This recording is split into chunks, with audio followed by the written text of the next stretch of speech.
Hello everyone, good morning all of you. कैसे हैं आप सब? आई होप सब अच्छे होंगे और आपकी स्टडी भी बहुत अच्छी चल रही होगी। और मेरे दिन की शुरुआत हो गई थी सुबह 5:15 बजे से। आज मैं लेट उठी हूँ थोड़ी सी, क्योंकि मैं सुबह जल्दी उठ जाती हूँ। 4:15 बजे तक मैं उठ जाया करती थी और अब मैं पढ़ने बैठ गई थी, जिसमें कि मैंने लिया है जीके का पोर्शन। डिस्कवरीज वगैरह हैं, जैसे कि टेलीविज़न की डिस्कवरी और एटम्स की कुछ चीज़ें, कुछ टॉपिक्स हैं जो आते हैं इसमें, वो हैं। और उसके बाद मैंने सिनोनिम्स और एंटोनिम्स किए थे। आधा घंटा मैंने सिनोनिम्स एंटोनिम्स किए थे और 1 घंटा अपना जीएस कर लिया था। और माइंड मत करना, ये थोड़ा अंधेरा इसलिए रहता है क्योंकि मैं एक ही रूम है मेरा और मैं किचन की लाइट जला के पढ़ती हूँ। और क्योंकि रूम की लाइट जलाऊंगी तो बेटी सो रही होती है, उसको प्रॉब्लम होती है, वो उठ जाती है, वो परेशान करती है, मम्मा लाइट ऑफ कर दो, फिर वो पढ़ने नहीं देती है। तो इसलिए मैं किचन की लाइट जला के पढ़ती हूँ, मेरी बुक्स पे रोशनी आ जाती है।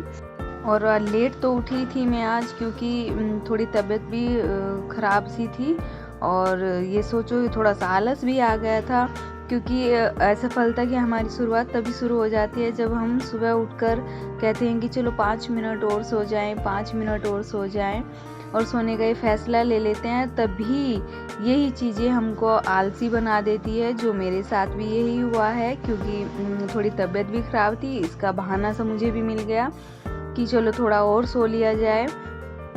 और अगर पढ़ाई में आलस कर दिया तो हम अपने माता पिता के साथ, जो वो हमारे साथ सेक्रीफाइस कर रहे हैं हमारे लिए, उन चीज़ों का मजाक बना देंगे। तो इसलिए हमें मेहनत करनी है, हमें आलस नहीं करना है, हमें लेजीनेस को किल करना है और अब किल करके अपने आप को एक्टिव रख के मेहनत करनी है। क्योंकि मेहनत ही एक ऐसी चीज़ है जो हमको उस मुकाम तक ले जाती है जहाँ हमें जाना है, जहाँ जो चीज़ हमें बनना है, जो हमें करना है। और अगर दूसरों की अपेक्षा देर से हमें सफलता मिल रही है तो ये मत समझना कि हमारी किस्मत ख़राब है, हम इतनी मेहनत कर रहे हैं, हमारा नंबर नहीं आ रहा है तो हम क्या करें। डिसअपॉइंट नहीं होना है। ये समझो कि अगर हमें सफलता देर से मिल रही है तो वो क्यों मिल रही है, क्योंकि छोटे घर जल्दी बन जाते हैं और जो बड़े घर होते हैं उनको बनाने में समय लगता है। तो ये थोड़ी कोट हम पर लागू होती है कि अगर हमें कुछ बड़ा हासिल करना है तो उसमें हमें टाइम लगेगा ही। आलसी लोगों का कोई भी वर्तमान नहीं होता है। ये बात चाणक्य ने बोली थी कि आलसी लोगों का कोई भी भविष्य और वर्तमान नहीं होता है। अगर हम आलसी हो गए हैं तो हम बहुत कुछ खो देंगे। हमें मेहनत में कोई कंजूसी नहीं करनी है, क्योंकि ये ज़िंदगी हमें ऐसे नहीं गंवानी है। इस ज़िंदगी में हमें अपनी मंजिल तक पहुंचना है, लेकिन पहुंचने के लिए कुछ करना पड़ेगा। पहुंचने के लिए हमें कुछ करना पड़ेगा कि हमें अपने आप को एक्टिव रखना है, मेहनत करनी है। देर से सोना, देर से उठना, समय रहते हुए अपने काम को न पूरा करना और अपनी जिम्मेदारियों को ना समझना, काम को कल पर टालना और अपनी मंजिल को भूल जाना, ये काम नहीं करने हैं।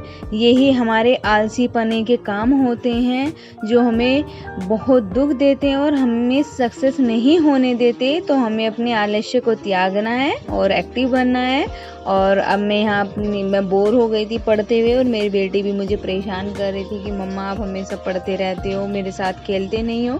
तो मैं उसके साथ थोड़ी सी मस्ती कर रही थी। उसने एक लड़की को देखा था जो ऐसे दुपट्टा बांध रही होती थी, तो वो कह रही थी मम्मा वो कैसा दुपट्टा बांधी थी। तो मैं उसको ऐसे ही बांध के दिखा रही थी कि मैंने कहा ये ऐसे बांधती है, और देखो कितनी क्यूट सी लग रही थी और खुश भी हो रही थी। सच कहा है किसी ने, सफलता त्याग मांगती है और हमें अपनी सफलता को पाने के लिए बहुत त्याग करने पड़ते हैं, क्योंकि अपनी जंग अपने आप से ही है। और मैं भी बहुत चीज़ों को छोड़ के बेटी के साथ इतना एंजॉय नहीं कर पाती हूँ। उसको छोड़ के मैं भी अपनी स्टडी में लगी रहती हूँ, वो अपने अकेले खेलती रहती है। बहुत बार मुझे सच में दुख भी होता है कि मैं पढ़ती रहती हूँ और उसको इतना टाइम भी नहीं दे पाती हूँ जितना देना चाहिए।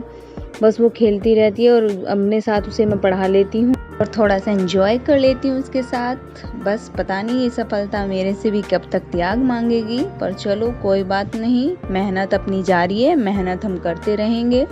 डिसअपॉइंट नहीं होना है, क्योंकि डिसअपॉइंट हो गए तो मेंटली डिस्टर्ब होते चले जाएंगे, और जब हम मेंटली डिस्टर्ब हो जाते हैं तो फिर अपना पढ़ाई में मन नहीं लगता है और फिर यही प्रॉब्लम शुरू हो जाती है। और इसलिए हमें माइंड वीक नहीं करना है, मेहनत करना है और आगे बढ़ना है। Thanks for watching.